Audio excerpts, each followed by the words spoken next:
Self professor doctor Deepak Singh, allied science specialist. आज एक topic deal कर रहे हैं जो मोस्ट कॉमन प्रॉब्लम्स, पाइल्स या हेमरोइड्स क्या है, इसके बारे में बात करते हैं। सबसे पहली बात है, जो रेक्टम है, रेक्टम में जो ब्लड सप्लाई होती है वह मेजेंटिक आर्टरी से होती है, उसके ब्रांचेस से होती है, और यहाँ से ब्लड निकलता है वह ड्रेन होती है रेक्टल वेन। जो रेक्टल वेन से ब्लड कहाँ जाती है, वह पोर्टल वेन में जाती है। अब रेक्टम वेन जो होती है अब नॉर्मल डायलेट होकर अब प्रोट्यूज कर जाता है, इस तरह से जो प्रोट्यूजन हो जाती है, इसी कंडीशन को पाइल्स कहते हैं। पाइल्स का मतलब जैसे यहाँ पर वेन जो देख रहे हैं, इस वेन के ऊपर में एक लेयर होता है म्यूकोसल शीथ, म्यूकोसल लाइनिंग। अब ये जो रेक्टल वेन है ये डायलेट करके और इस तरह से प्रोट्रूजन हो जाती है, इसी कंडीशन को हम बोलते हैं पाइल्स या हेमरोइड। ये इसका जो जिस पोजीशन होती है ना, इसके हिसाब से ये जो पाइल्स होती है दो तरह का होता है, internal piles, external piles. Internal piles बोलते हैं जब ये पॉच जो होती है ये अंदर की तरफ बनती है, इंटरनल रिंग से ऊपर जब बनता है। जो आपकी रेक्टम में दो स्फिंक्टर होती है, इंटरनल स्फिंक्टर, एक्सटर्नल स्फिंक्टर। तो इंटरनल स्फिंक्टर से ऊपर होता है उसको बोलते हैं इंटरनल पाइल्स, अगर एक्सटर्नल स्फिंक्टर से बाहर होती है, एक्सटर्नल स्फिंक्टर से बाहर होता है तो उसको बोलते हैं एक्सटर्नल पाइल्स बोलते हैं। तो दो तरह का पाइल्स होता है इसके अनुसार से। दूसरा जो होता है, जो इसका जो सिचुएशन के हिसाब से ये तीन वेराइटीज के पाइल्स होते हैं। जैसे मान लीजिए सपोज दैट यह इसका एंटीरियर पार्ट है, यह इसका पोस्टीरियर पार्ट है और यहाँ एनस है। तो मान लीजिए सपोज दैट ये राइट है, ये लेफ्ट है। तो ऊपर की तरफ जो आगे की तरफ जो इंटीरियर होता है इसको बोलते हैं 12 o'clock, इसको बोलते हैं 6 o'clock, इधर 3 o'clock, इधर 9 o'clock। तो जो पाइल जो होता है, जो एक जो पाइल्स होती है यहाँ पर 3 o'clock की तरफ, तो 3 o'clock की तरफ जो पाइल्स होता है यह मेल में ज्यादा होता है। मेल में कॉमन है। क्यों कॉमन है कि यहाँ जो रेक्टल वेन जो होती है वो रेक्टल वेन प्रोस्टेट के कारण कंप्रेस होता है। 3 o'clock की तरफ जो रेक्टल होती है, तो लेटरल रेक्टल वेन ये प्रोस्टेट के कारण कंप्रेस होता है, इसलिए मेल में ज्यादातर ये पाइल्स होती है। दूसरा 7 o'clock, 7 o'clock जो होता है फीमेल में जस्ट कॉमन है। 7 o'clock इस पोजिशन होती है, यहाँ पे ये पोजिशन, यहाँ पे पोस्टीरियर साइड में, राइट पोस्टीरियर। तो 7 o'clock जो पाइल्स होती है यह पाइल्स फीमेल में ज्यादा कॉमन होती है, क्योंकि प्रेगनेंसी के कारण पोस्टीरियर पार्ट में कंप्रेशन ज्यादा होती है। तो पोस्टीरियर जो रेक्टल वेन होती है वह कंप्रेस होगी और उसी कारण वहाँ पे पाइल्स डेवलप होती है। और थर्ड नंबर जो होती है वह 11 o'clock, 11 o'clock जो पाइल्स होती है वो यहाँ पे होती है, यानी कि राइट एंटीरियर। राइट एंटीरियर जो वहाँ पे सबसे कॉमन किस में होती है, या तो कॉन्स्टिपेशन जो रहता है लंबे समय तक, हैवी वेट लिफ्टर जो होते हैं, क्रोनिक कफ के वाले जो होते हैं, या फिर चिल्ड्रन के केस में यहाँ पर 11 o'clock का पाइल्स जो होता है वो ज्यादा मिलता है। तो इस तरह से आपको पाइल्स का जो सिचुएशन के हिसाब से तीन वैरायटीज के पाइल्स होते हैं। अब बात चलते हैं इटियोलॉजी पर। कारण क्या है पाइल्स होने का? सबसे पहला कारण, सबसे फर्स्ट जो कारण, शीथ कमजोर हो जाती है। अब शीथ कमजोर होने का रीजन या तो डेवलप पूरे प्रॉपर नहीं होती है, या माल न्यूट्रिशन की प्रॉब्लम होती है, सही ढंग से प्रोटीन नहीं खाते हैं, सही ढंग से विटामिन नहीं लेते हैं, उस केस में शीथ वीक हो जाती है। और शीथ जहां कमजोर होगा ये वेन डायलेट कर जाता है। Number 2, constipation. कॉन्स्टिपेशन जो होती है इसके कारण कई कारण से यहाँ पर पाइल्स होती है। पहला, कॉन्स्टिपेशन से स्टूल ज्यादा देर होल्ड करता है, ज्यादा देर होल्ड करने के कारण यहाँ पर जो वेन है वह कंप्रेस करते रहता है और इसके कारण कंजेशन होगी और यहाँ पे पाइल्स डेवलप करता है। सबसे पहला ये होती है। नंबर 2, कॉन्स्टिपेशन क्या होती है कि लंबे समय तक स्ट्रेन लगाने से, जोर लगाने के कारण, पैखाना करते समय जोर लगाने के कारण जो वेन होता है रेक्टल वेन, उसमें कंप्रेशन होता है और वो धीरे धीरे डायलेट कर जाता है। एक जगह हेमराइड होने का ये कंडीशन होती है। नंबर थर्ड नंबर पे जो रेक्टल वेन होती है, जो कॉन्स्टिपेशन के कारण एस्चेरिचिया कोलाई का ग्रोथ ज्यादा होता है। एस्चेरिचिया कोलाई ग्रोथ ज्यादा करेगा तो नाइट्रिक एसिड का फॉर्मेशन बढ़ जाता है और नाइट्रिक एसिड रेक्टल वेन को डायलेट कर जाता है। इसके कारण भी यहाँ पे पाइल्स होने का खतरा होता है। यही चीज होती है जब हम लोग अदरक या मिर्चा जब खाते हैं ज्यादा, उस केस में नाइट्रिक एसिड ज्यादा बनता है और उसके वजह से भी क्या होता है, रेक्टल वेन डायलेट होती है और उसकी वजह से यहाँ पर पाइल्स होती है। अगला हैवी वेट लिफ्टिंग, ज़्यादा हैवी वेट लिफ्टिंग करने के कारण जो रेक्टल वेन होती है उसमें कंप्रेशन होता है और उसके कारण पाइल्स डेवलप कर जाता है। अगला कंडीशन लीवर डिजॉर्डर्स, लीवर के प्रॉब्लम के कारण पोर्टल वेन, आपको मालूम है कि जो पोर्टल वेन है, यहाँ से जो वेन होता है पोर्टल वेन के थ्रू लीवर में जाता है। लीवर में किसी भी तरह का डिजीज होता है ना, तो पोर्टल वेन में कंजेशन होता है और उसकी वजह से वहाँ पे रेक्टल वेन कंजेशन होगी और रेक्टल वेन डायलेट कर जाता है। ये भी एक पास में कारण था। अगला कॉज लंबे समय तक बैठने के कारण, लॉन्ग सिटिंग, लंबे समय से बैठने के कारण क्या होती है, रेक्टल वेन में कंप्रेशन होती है और उसकी वजह से क्या होती है, पाइल्स होता है। तो जो लंबे समय तक बैठते हैं उन लोगों को पाइल्स होती है, कॉमनेस्ट कारण बनती है ये। नेक्स्ट कॉजेज प्रेगनेंसी, प्रेगनेंसी में क्या होता है कि प्रेगनेंसी में कई कारण होता है। पहला कारण प्रेगनेंसी में कि पेल्विक प्रेशर बढ़ जाता है।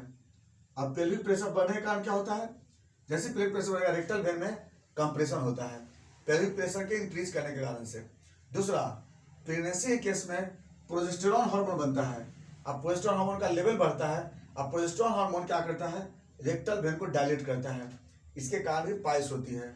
Next cause prostate enlarge, prostate का अगर बाई में इलाजमेंट बढ़ जाता है, प्रोस्टेट बढ़ने के कारण डायरेक्ट वो कंप्रेस करता है रेक्टल वेन को और इसके कारण क्या होता है, पाइल्स डेवलप कर जाता है, इसके कारण रेक्टल वेन डायलेट कर जाती है। नेक्स्ट रेक्टम इन्फेक्शन, इन्फेक्शन होने के कारण क्या होता है, शीत कमजोर होता है और उसके कारण भी यहाँ पर डायलेटेशन बढ़ती है। तो जितना जो देखें कॉज ये सब क्या था, हेमोरॉइड या पाइल्स होने का कारण था। नेक्स्ट आते हैं सिम्टम, सिम्टम जो होता है इसका ग्रेड के अनुसार से होता है। पाइल्स 4 ग्रेड में होता है। पहला ग्रेड वन, ग्रेड 1 बोलते हैं या डिग्री 1 बोलते हैं। ग्रेड 1 और डिग्री 1 में क्या होता है कि यहाँ पर जो हेमोरॉइड तो होती है लेकिन ये बाहर प्रोड्यूस नहीं करता है, ये इसको बोलते हैं ग्रेड 1 या डिग्री 1। इसमें क्या होता है कि ब्लीडिंग होती है, थोड़ा सा डिस्कम्फर्ट होता है। ब्लीडिंग होती है किस समय, डिफिकेशन के समय ब्लीडिंग होती है और बाकी इसमें कोई आगे सिम्टम नहीं आता है इसमें। हाँ, वीकनेस तो होती है। नंबर 2 ग्रेड 2 या सेकेंड डिग्री, सेकेंड डिग्री में यहाँ पर जो डिफिकेशन के समय प्रोट्रूजन आ जाता है, बाहर की तरफ निकल जाता है यहाँ पर प्रोट्रूजन, लेकिन पैखाना जब ये डिफिकेशन जब इंड हो जाती है तो अपने से वह अंदर की तरफ चला जाता है। इस समय इसमें भी ब्लीडिंग होता है और रेक्टम में एक इरिटेशन होती है, वीकनेस इसमें भी होती है, कंस्टिपेशन इसमें भी होता है। नंबर 3 ग्रेड 3 या डिग्री 3, इसमें क्या होता है, प्रोट्रूजन होता है डिफिकेशन के समय लेकिन अपने से अंदर नहीं जाता है, मैनुअली अंदर डिपोजिशन करना पड़ता है। इसमें क्या होता है, ब्लीडिंग रेयर में होता है, चांस कम होता है इसमें होने का, लेकिन कंस्टिपेशन ज़्यादा होता है, रेक्टम इरिटेशन होती है, यहाँ पर इचिंग भी होती है इसमें। नंबर 4 ग्रेड 4 या डिग्री 4, इसमें क्या होता है कि परमानेंट प्रोट्रूजन बाहर की तरफ होती है। ये हर समय जो होता है निकला होता है बाहर की तरफ, हर समय यहाँ पर प्रोट्रूजन बाहर की तरफ होती है, इसको बोलते हैं ग्रेड 4। इसमें रेक्टम में इचिंग होती है, डिस्कम्फर्ट होता है, चलने में दिक्कत होता है, बैठने में दिक्कत होता है, इसमें दर्द भी होता है इसमें। यह है ग्रेड 4 या डिग्री 4 पाइल्स। बात करते हैं साइन की तरफ, कैसे देखेंगे इसको हम पाइल्स को। जब प्रोक्टोस्कोप एग्जामिनेशन करते हैं तो उसमें हमें पाइल्स मिल जाता है, किस पोजीशन पे है, किस लेवल पे है, तो प्रोक्टोस्कोप एग्जामिनेशन से पता लगता है। और बाकी पेशेंट बोलता है कि पैखाना करते समय थोड़ा सा हल्का सा पेन होती है, थोड़ा ब्लीडिंग होती है और फिर उसके बाद पैखाना बंद होने के बाद ब्लीडिंग बंद हो जाती है। ऐसा सिम्टम आता है तब भी इसको हम लोग इसको साइन में रखा जाता है इसको। नेक्स्ट कॉम्प्लिकेशन, पाइल्स की वजह से कॉम्प्लिकेशन क्या होगा, सबसे पहला एनीमिया होगा, एनीमिया हेमरेजिक एनीमिया होगी, आयरन डिफिशियंसी एनीमिया होगी। कंस्टिपेशन होगा, जब थ्रोम्बस बनेगा यहाँ पे तो पोर्टल वेन कंप्रेस बंद हो जाएगी।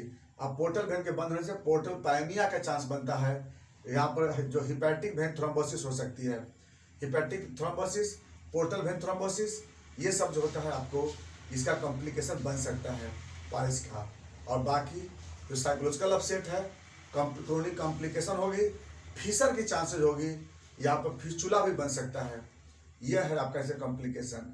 नेक्स्ट डिफरेंशियल डायग्नोसिस, इसको देखने पे रेक्टम प्रोलैप्स, रेक्टम का पाइल्स जो पॉलिप, ये सब इसका जो होता है डिफरेंशियल डायग्नोसिस होती है।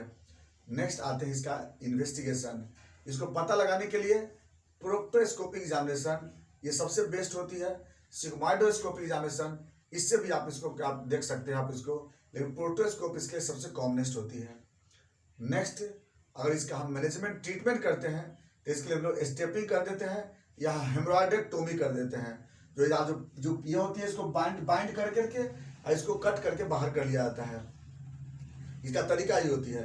हाँ, 1 डिग्री में क्या होता है वो आप मेडिसिन से ठीक हो जाती है, 2 डिग्री में भी मेडिसिन से ठीक हो जाता है, लेकिन 3 डिग्री और 4 डिग्री में हमें ऑपरेशन करना ही पड़ता है। नेक्स्ट आते हैं मैनेजमेंट में। सबसे पहला चीज़, इसके लिए जब कोई पेशेंट है बोलते हैं कि लंबे समय तक बैठ के काम नहीं करना है, कभी घूमते रहना है फिर बैठते रहना है, लंबे समय तक लॉन्ग सिटिंग वर्क से अवॉइड करते हैं।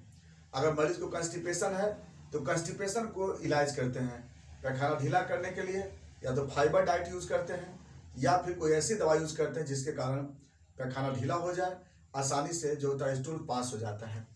नेक्स्ट, हैवी वेट लिफ्टिंग से अवॉइड करते हैं, ज़्यादा सामान कोई उठाते नहीं उस तरह से। इसके बाद अगर कोई वेसोडाइलेटर सब्सटेंस अगर लेते हैं तो उसको अवॉइड करेंगे। इसके बाद नेक्स्ट होता है फाइबर डाइट यूज़ करते हैं, चाहे वो लिक्विड फाइबर हो या सॉलिड फाइबर है, ये डाइट लेते हैं। पैखाना करने से पहले यहाँ पर जो होता है एक जेलिफिकेशन यूज करते हैं, चूँकि वह ज़्यादा ब्लीडिंग ना हो और जो पाइल्स है वो धीरे धीरे वह रिड्यूस होती जाए। नेक्स्ट बात आते हैं मेडिसिन पे।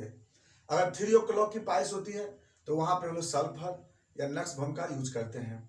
अगर बाय 7 o'clock की पाइल्स होती है, ऑस्कुलस हिप या मेलिफोलियम या हेमामिलिस यूज करते हैं। अगर 11 o'clock की पाइल्स होती है वहाँ पे एसिड नाइट्रिक या रेटाइना यूज करते हैं हम लोग। रेटाइना तो हालांकि सभी केस में यूज कर लेते हैं हम लोग। इसके बाद ये था आपका पाइल्स के कारण। अगर बाय अगर 4 डिग्री में अगर पाइल्स रहती है तो आप पे अर्निका, सैलेसिया या फिर हम लोग थुजा भी यूज करते हैं, पाइल्स का प्रोट्रूजन रहता है तब। ये था आपका पाइल्स की बहुत लंबी कहानी, और इसमें बाकी बातें हम फिर अलग चलेंगे और बाद में नेक्स्ट वीडियो में चलेंगे। Thanks for watching.